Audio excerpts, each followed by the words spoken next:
Essa é a primeira atitude de Natal, perceber os sinais de Deus. Segunda atitude, está no versículo 9 ao versículo 11.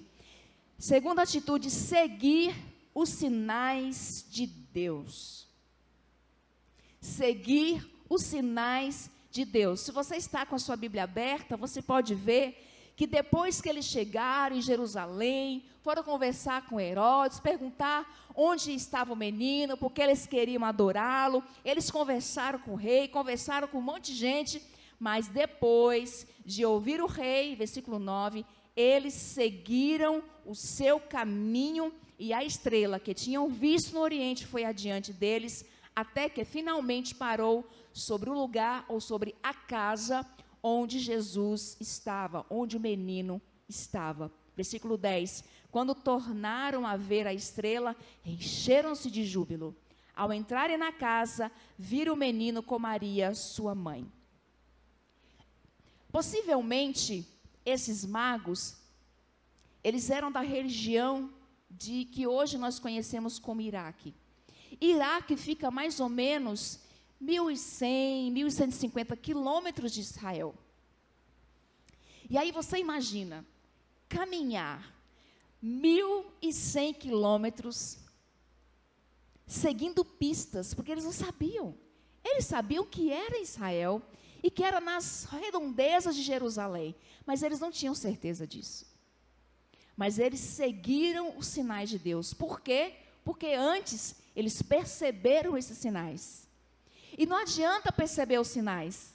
Eles teriam que seguir esses sinais. E eles caminharam por meses, por muito tempo, com toda a sua caravana, por mais ou menos 1.100 quilômetros de jornada, enfrentando o deserto, enfrentando o calor do dia, enfrentando o frio da noite, mas para seguir os sinais de Deus. E veja, entre a primeira visão da estrela, do momento em que Jesus nasceu, até o momento em que eles chegam na casa onde está Maria, José e o menino Jesus, há um intervalo de mais ou menos 2 anos. É o que diz a hipótese, porque eles tiveram que seguir essas pistas. Jesus não estava mais, Maria e José não estavam mais no lugar onde Jesus nasceu, já estavam numa casa, eles já estavam se adaptados a uma residência. E daqui a mais ou menos um intervalo de 2 anos, um espaço de mais ou menos 2 anos, eles passaram 2 anos seguindo esses sinais.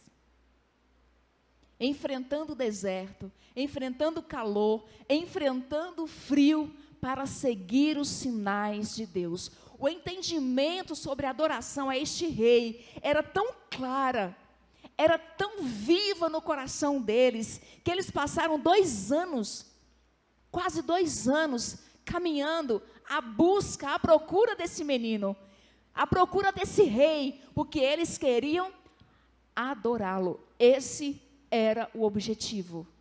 Ele chega para Herodes: queremos saber onde está o menino, porque nós viemos adorá-lo. E a chegada deles em Jerusalém causou um furdunço só, causou uma euforia, causou uma confusão.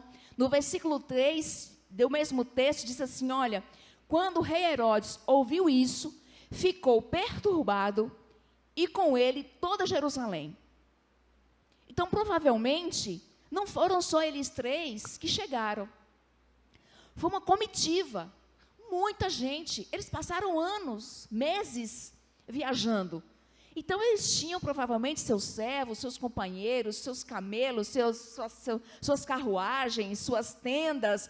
Era uma comitiva muito grande, era um comboio dos ônibus da época, que eram os camelos, né? Hoje a gente tem ônibus, na época era o camelo, eram os comboios na época, e chegaram em Jerusalém causando um alvoroço, causando chamando a atenção, porque eles estavam seguindo os sinais de Deus, e conforme eles iam seguindo esses sinais, Deus ia mostrando, Deus ia guiando eles a cada novo passo. Que nós aprendemos com a atitude desses magos, seguir os sinais de Deus por quase 2 anos. Não importa o tempo, não importa quantos anos, quantos quilômetros você tenha que andar, quantos km você tenha que percorrer, quantos anos de vida você tenha que viver, quanto tempo você tenha que esperar, não perca de vista os sinais de Deus. Não desista de seguir os sinais de Deus. Se você está desorientado em relação ao trabalho, à família, ao ministério, à vida pessoal, qualquer coisa que seja, fique atento, perceba os sinais de Deus e persiga-os. E vá atrás desses sinais de Deus. Siga os sinais de Deus. A pergunta é, você pode fazer em seu coração, eu já fiz essa pergunta várias vezes. Como é que eu vou saber que é sinal de Deus, ou qual é o sinal de Deus? Como saber? Como saber, Priscila, se é o sinal de Deus? Como saber, Fernanda, se é ou qual é o sinal de Deus? Nós temos que olhar para a sua palavra. Todo sinal de Deus está de acordo com a sua palavra. E nós precisamos ir à sua palavra em oração, reflexão, meditação.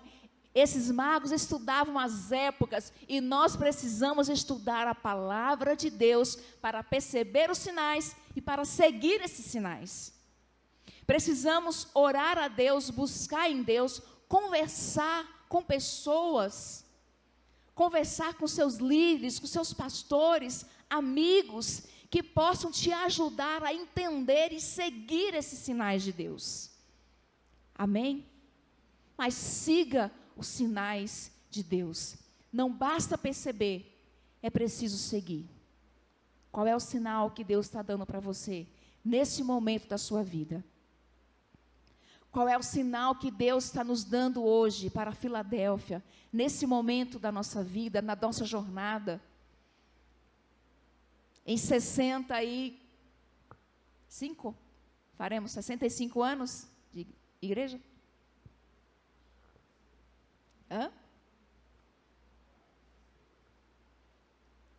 Qual é o sinal de Deus para nossas vidas? Qual é o sinal de Deus para a sua família? Qual é o sinal de Deus para a sua vida, para a sua relação, para a sua vida pessoal, para o seu trabalho? Siga esse sinal. Não sabe? Fique atento. Abra os seus ouvidos, abra os seus olhos espirituais, busque na palavra, porque nós olhamos para os sinais de Deus. Eles tentavam olhar as estrelas para ver os fenômenos naturais, mas nós olhamos para Cristo, nosso Senhor, nosso Salvador, nosso Redentor, nosso Resgatador, amém? É para Ele que nós olhamos, é para a sua palavra que nós olhamos. Então, em primeiro lugar, primeira atitude, nós precisamos perceber os sinais de Deus. Segunda atitude, seguir os sinais de Deus.